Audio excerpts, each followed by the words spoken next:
One TV special report.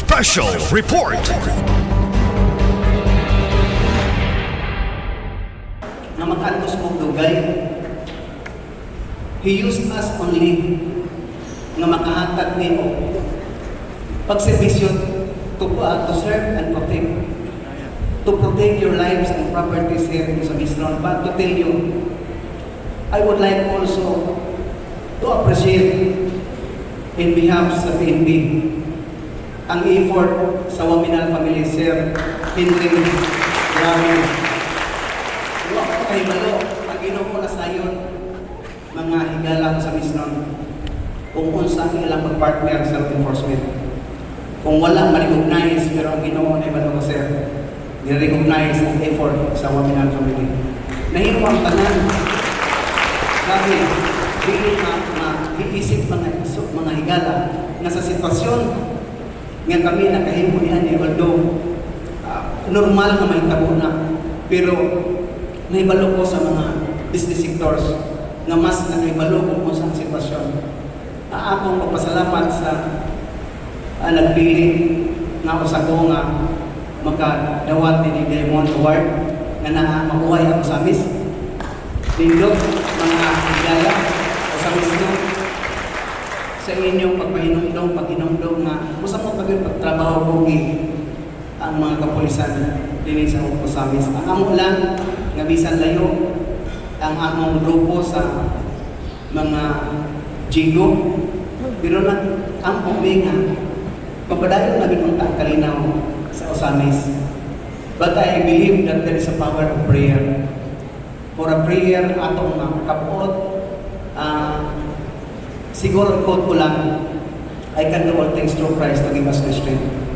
Dili na ako mahimo, dili na ako mahimo.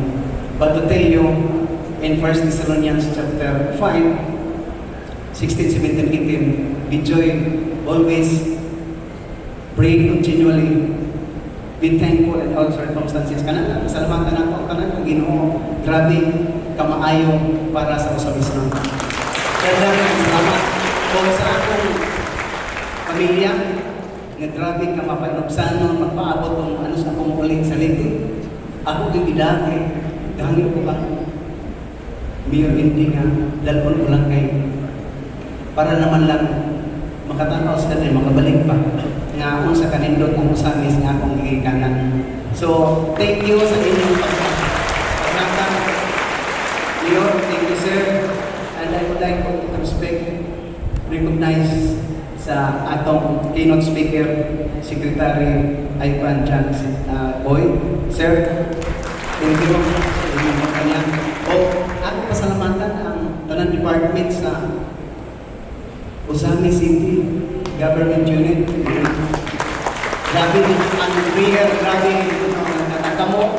Ang usa may nundan, nagilungog ang inyong pag-ampo sa Ginoo sa inyong pagkamabuhutan. O sige, di na ko kalimutan ang ako naging usara na tatay si Atty. John Fernandez. Bawal na kami sa pulis. So, dagang salamat mga kauban kong pulis, and I hope and pray na mamintin man lang. We will not allow na mapahitabo pa mabalik pa na itabo ng labay na.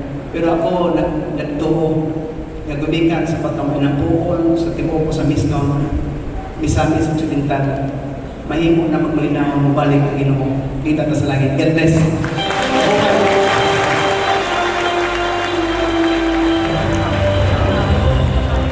Lieutenant Colonel Jovie R.S.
one who is considered as one of the best Philippine presidents. His achievements reach beyond what was expected by the Filipino people. Reduction of crime and insurgency, promotion of peace and order, enhancement of local governance, excellent local and global trading that transformed the country into an economic powerhouse with a GDP of 7 to 8%. Millions of Filipinos were helped and lifted out of poverty from 23.5% to 16.5%, according to the Philippine Statistics Authority.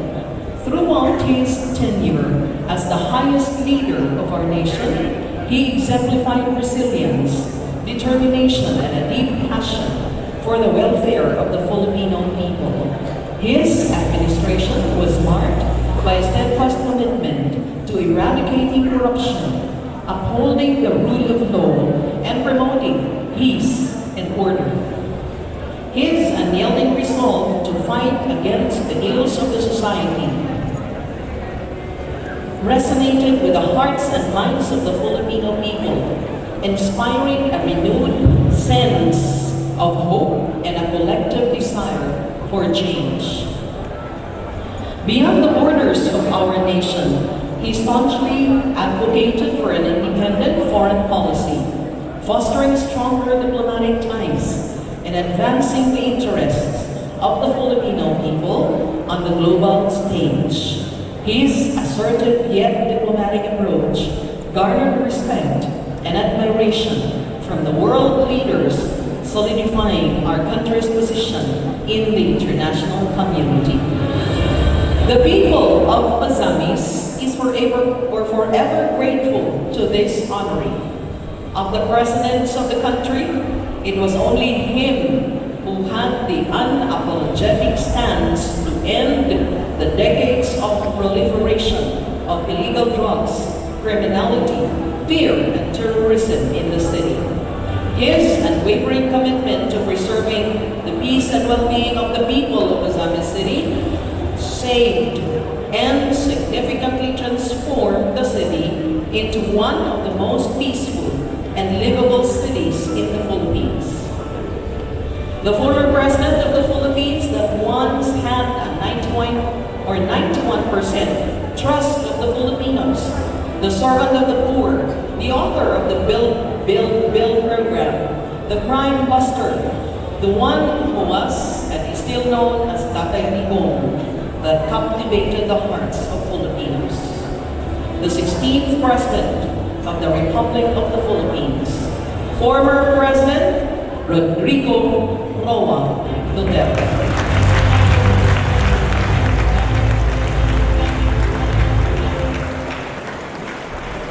Maayong adlaw sa inyong tanan, mga hinigugma kong kaigsuunan niya sa OZAMIZ City, usa ka mainitong pagtimbayan.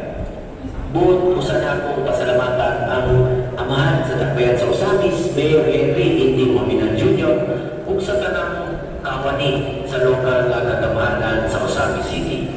Alang sa inyong inil nga pag-imbita kanako, isip ko sa inyo gipasidunggan ining gabi ng Parangal. Nagpasalamat ko nga itagaan ninyo og importansya ang ako ang simple o iyano nga kontribusyon sa inyong pinalangga na syudad. Ikalipay na ako ang inyong pagselebrar sa ika-75 anibersaryo sa OZAMIZ City, usa nila nadakong kalambusan na nagapakita og epektibong liderato, ligon nga panaghiusan ug labag sa tanan ang walay puno nga pag-asenso. Niya nagdire ang inyong Senator Kuya Bongo nga dapat serbisyo sa inyong tanan sa akong bahaya. Sa tanang OZAMIZNONG, daghang salamat sa inyong walay buwas na suporta o pagsalig.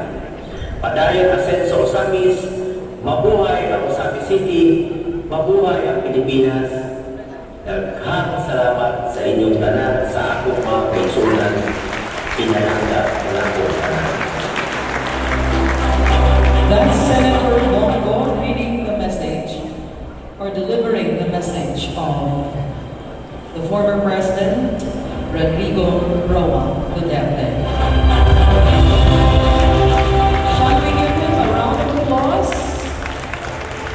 This time, we would now call our City Mayor, Attorney Henry F. OAMINAL, together with the City Council for the acknowledgement of the Board of Selectors.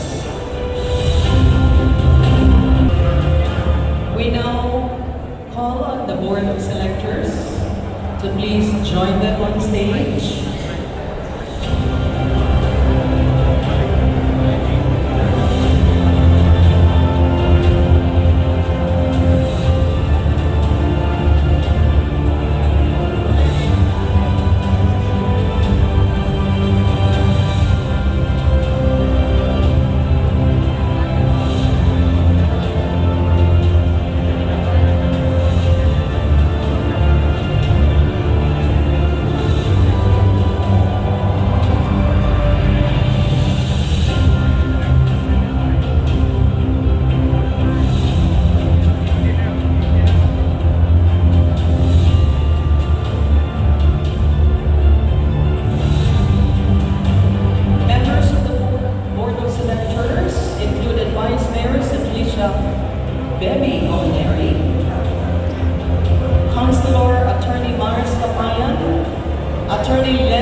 To give his words of closing on this historic evening. Please give a round of applause to our young City Mayor, Attorney Henry F. OAMINAL Jr.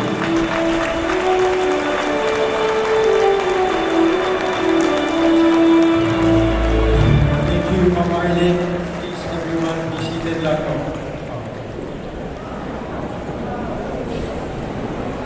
Good evening, everyone.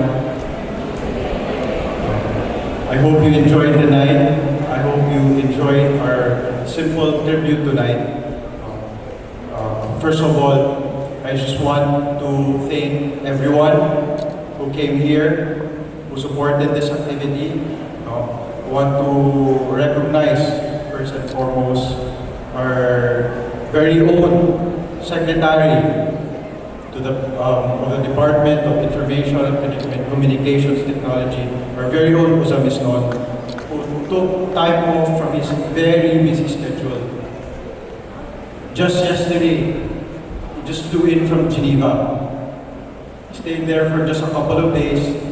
Before that, he just flew in from China, spent 2 weeks there. Wala pa siya naka-adjust sa time zone, no? I think he barely spent a day in Manila. From China, 1 day in Manila. He flew to Geneva, spent 3 days there. He went back to Manila, spent a couple of hours there. Then he flew in to OZAMIZ City, to his home, so that he could be with us today. Secretary Ivan. To our very own superhero, no, our local hero, no, someone we all really love and we're, as a city, forever thankful for. Not just to him, but his family as well, sa kong pamilya po, sir, dili lang po kabalo ko, dili lang po dito, sakripisyo ni mo, no, sakripisyo mo dito sa inyong pamilya. So when you ask if you could bring them along, of course, they're very more, always welcome here. No, one of the saviors of OZAMIZ City, no, Police Lieutenant Colonel Sir JOVIE, his family.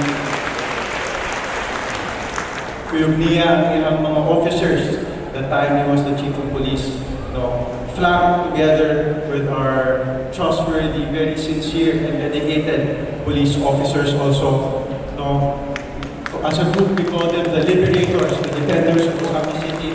Dili na lang namutag sa tag-sa-on, sir, but if I could just ask you to please tindog, nagkuyog naman po sa kalami sa tanan, ato sila. Welcome. So tayo.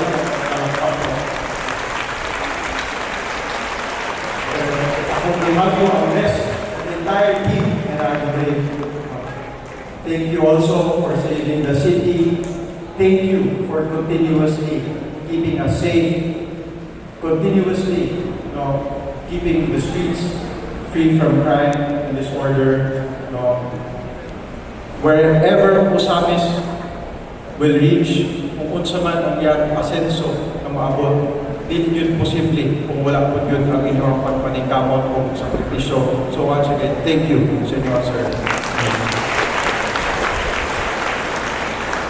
To express our gratitude as well to the President who made it all happen. When he could not be here today, he expresses his gratitude as well. And me and the City Council, we've already talked about scheduling, as while he now is no longer able to travel that freely because of the threats on his life as well.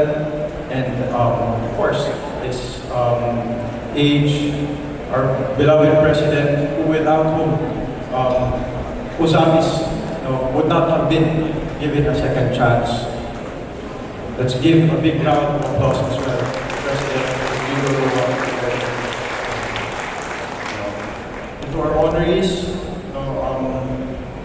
to the father of the province, we call him hardworking governor, previously hardworking congressman.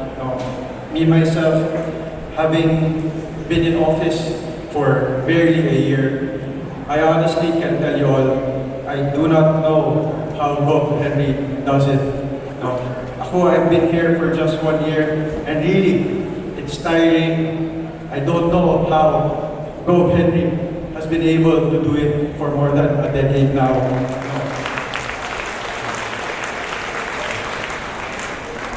To our other most outstanding OZAMIZNONG, I remember when I was still in elementary, she was one of the pride of OZAMIZ.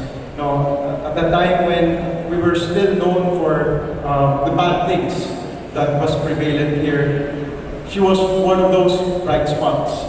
Sikat kayo siya atong panahon, and I think she was the pioneer for scholarships abroad for tennis players.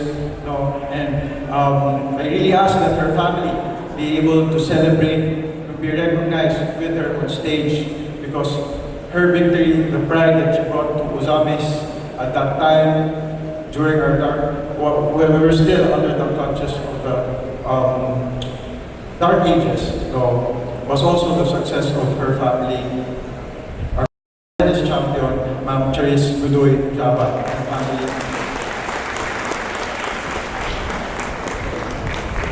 To our establishments, to our organizations, to our institutions from the private sector who have been at the backbone, of OZAMIZ City even before it was a city.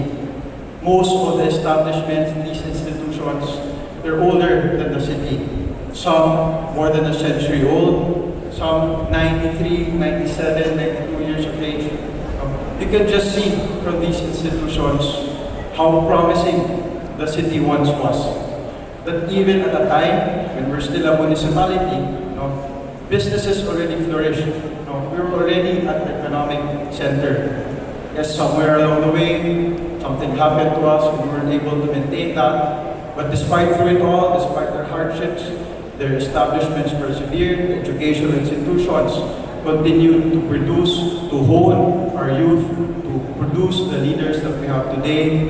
The business establishments, they continued to give livelihood, provide economy, business, and trade to the city. I always say that the progression ang pag-asenso sa OZAMIZ, dili man kaya sa gobyerno lang, dako tayo po ang role sa private sector. So it's also right that we acknowledge and give paid tribute to these organizations, these institutions. And I will have to name them one by one, of course. From OZAMIZ City Central School, represented by ASDS Judisio Liagon Jr., CID Chief Anakleta Gakasan, and SGOD Chief Susan Carpio, together with Maristel Volante and Ma'am Deborah Panubag. Sirs and ma'ams, thank you for continuing the great tradition of Central School in honing our youth.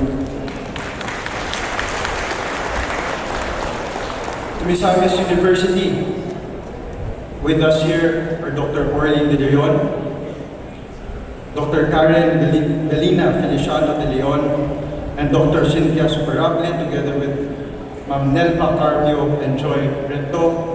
Congratulations and thank you for contribution to society as well. To MISAMIS Union High School, Chinese school, as we colloquially call them, represented by their board, Sir Chong Kai-sek, Sir Edward Yu Lincoln, Sir Joel Den, and Sir Jerome Lin. And to the business establishments, from the C family of New Lamchong, the Tangketo family of FYT Hardware Corporation, the Lim family, Lim Mong family of Lim Ho Chuan Seng Enterprises, the Lim family, Sir Audrey, Sir Mark of the OZAMIZ Nasuerte Merchandise Corporation, of Anas Multi-Trade Development Corporation, represented by Sir Mark Anthony Lim Xiao, OZAMIZ OH Marketing Corporation, represented by Sir Jacob Ong Lu and Sir Timothy Ong Lu, and OZAMIZ Shumei, Sir Daniel Yao Lim. To your business establishments, again, the economic backbone of the city, even before it was a city. Through the hardships, your businesses persevered, and the OZAMIZNONgs were able to reap the benefits also of the trade, of the business that you conducted in the city. Congratulations and thank you to you all. And to, last but not the least, of course, our philanthropist families. Quite literally, the city is built on the land that you donated, that your families donated to it. Without these gifts, without this benefit that your family so kindly gave to the city, then we also would not be where we are today. So sirs and moms, to the Bernard family, to the heirs of Don Ramon Bernard, to the heirs of Sir Santiago Emlao, to the heirs of family of Narciso Eileen, thank you and congratulations on this simple token that we extend today. Big round of applause for that. Before I go on with my message, I also want to thank all the capable and hardworking hands that made tonight possible. I know it's been a very busy, very tough, high pressure 2 weeks, but I think despite all of the hiccups, despite all of the miscommunications or probably frustrations, we're able to accomplish what we set out to accomplish today, and that is to give honor, at least as a start, to everyone who has contributed and made where OZAMIZ City is today possible, to the organizing team headed by our tireless Councilor Cecil Go, who I think after tonight will deserve the dynasty. Of course, the rest of the City Council and the Tourism Office and the 75th City Charter Committee, congratulations, we were able to accomplish what we set out to do. While tonight is termed the Gabi ng Parangal, to give honor to those that were recognized today, to the honorees, I can express to you that really the best form of parangal or honor, no, pagpakita appreciation sa inyong nabuhat, inyong sakripisyo, inyong nahatag para sa syudad. All this time, the past 75 years, is not only through giving of simple tokens or recognition, calling out of your names, but it's really by making sure that all that you have contributed will not go to waste. That all that you have done for the city will be made good use of. That all the reason behind your sacrifices, your belief in the city, that it can flourish once more as it once did more than 75 years ago, is something that can be a possibility again. And on behalf of your local government, the best way for us to give you honor is to work extra time, double time, to give really everything to our service, to give everything in the work, our daily tasks, all our obligations, or kung unsa ninyo ang nalantaw para sa syudad, no, makatabang po yun makapot na sa inyo ha. No? Kaning ikaduha nga chance inyong ihatag sa atuwa tanan, no, dili yun masayang. No? Ampingan yun din ako as your leaders, but I ask also the community for help. Because for us to make the best use of all their sacrifices, all their gifts, all their hard work to the city, is for all of us to work together. And I can share with you, right now, being a mayor of OZAMIZ after that liberating experience, after we were given a second chance in 2017, is really a lot of hard work. There's a lot of pressure, there's a lot of expectation, it's a heavy burden, because finally, the city is given the chance to shine. Finally, the city is given another chance to return to where it once was, the economic center of the region. So there's that much expectation. There's that heavy a burden. But it's something that we, your leaders, willingly carry, because we've seen how much everyone has given to this cause as well. If you could just call on everyone's help, the entire community's help, because I know, if kita tanan magkinabangay, kita tanan maningkamot ng yun, kaning ilang ihatag sa tuwa, all these opportunities, all these chances, dili yun masayang, and our collective vision for the city will cease to remain a vision, and it will one day become a reality. And that may not happen in the next 2 years, but at the very least, we as your leaders can build the foundation. A strong one, I guess sakto, it's our Diamond Anniversary, 75th Charter Day, a foundation that will be as tough as diamonds, that for future generations, it's something na ilang yung ma-appreciate, and that katong atuang na sulayan ng difficult times in the past decades, dili na po yun nila mabati. And katong atuang belief sa city, mo'y rason nga atong gihatag tanan para sa city, mahitabo yun. And I know it will not be a matter of if that happens, but simply when, especially when we all are united and we all work together for that cause.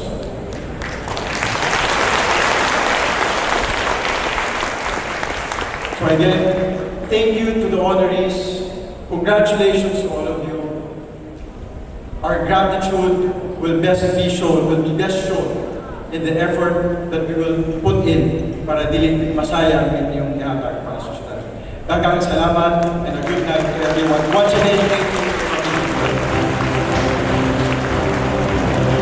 Friends, ladies and gentlemen, our City Mayor, Attorney Henry F. OAMINAL Jr. On this historic evening, we extend our deepest appreciation to all our honorees, supporters, and community members for joining us in the celebration of excellence, inspiration, unity, and gratitude. The 2023 Asenso Diamond Awards. Once again, thank you for your presence, your support, and for joining us in this memorable and historic 75th anniversary celebration of achievement and community. Together, let us continue to recognize and celebrate the remarkable individuals and organizations that shape our community and inspire us to reach new heights. Pagdayon sa pag-asenso, OZAMIZ.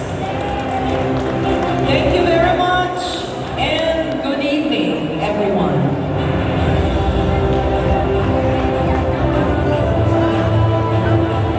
You can have your pictorials as guests are invited to join the after party for celebration and networking. Thank you very much. God bless all of us. Happy 75th year anniversary.